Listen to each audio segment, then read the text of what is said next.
성경의 역사를 본다면 하나님 영광을 누린 시대마다 일들이 쭉 나오는데, 욥은 그런 환난과 어려운 역경 가운데서도 오직 하나님께 감사하다고 하고 고맙다고 사랑한다고 하면서 영광을 돌렸습니다. 그러므로 많은 시험을 이겼어요. 욥의 그 실체를 알고 보면은 역시 그 마귀 그놈들 때문에 그게 된 거예요. 이것들은 놈이 좀 잘 되면 어머니 시기 질투도 아주 꼴을 못 봐. 잘 되는 꼴을. 이것들이 하나님 앞에 인상 찌푸리는 거 하나님이 그냥 놔둘 수 없죠.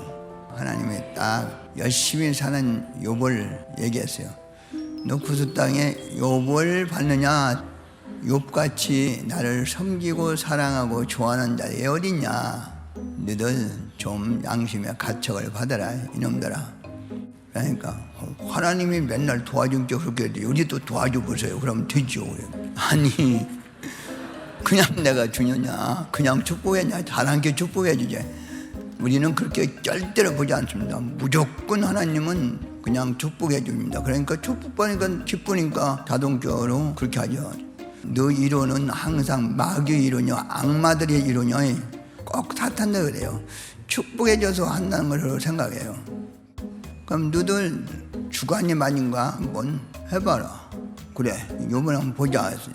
그날부터 마귀 사탄들이 됐다고 막 뺏어내고, 또 아주 약질적인 자들, 도둑놈들 이런 사람들 보내서 그 욥의 것을 뺏어가고 패를 주고 하는 이런 것들이 너무 많이 일어났어요. 근데 마귀만 하면 좀 덜한데 이 사람이 복가되는 데는 정말로 곤란했습니다. 네가 평소 말하지 않았냐, 하나님 잘 섬기고 사랑하면 잘 된다 했는데 네가 잘 안 되네. 이게 네 말이 맞지 않다. 나중에 친구들이 와서 욥의 사고를 말하며 헐떡거려도 껍질도 안 했습니다.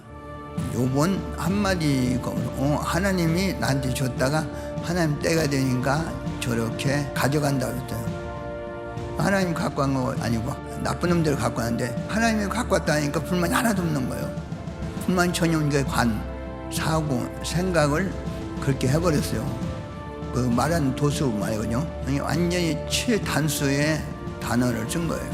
사실 하나님의 작전인지 모르거든요. 욥은 어떻게 가는지.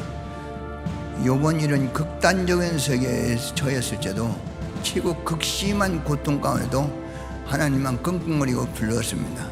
하나님 감사합니다, 고맙습니다, 이것은 하나님의 뜻입니다. 그래서 다 뺏어가도 하나님을 영광 돌리고 고마워하고 기뻐하며 사니까 이 극심한 마귀도 인사탄도 싹 그냥 깨끗하게 이겨버렸습니다. 그리고 하나님께서 말씀해 주죠. 아가같이 단단하구먼 마음이 뜰볼 수가 없구먼 하고서 칭찬해 줬죠. 하나님께서 할 말이 있었어요. 우리는 하나님이 할 말 있게 해줘야 돼요. 참 뭐든지 하나님 영광, 핍박을 받아도 환난을 받아도 어려움을 이기고 모든 것 하나님이 영광을 위해서 나는 한다.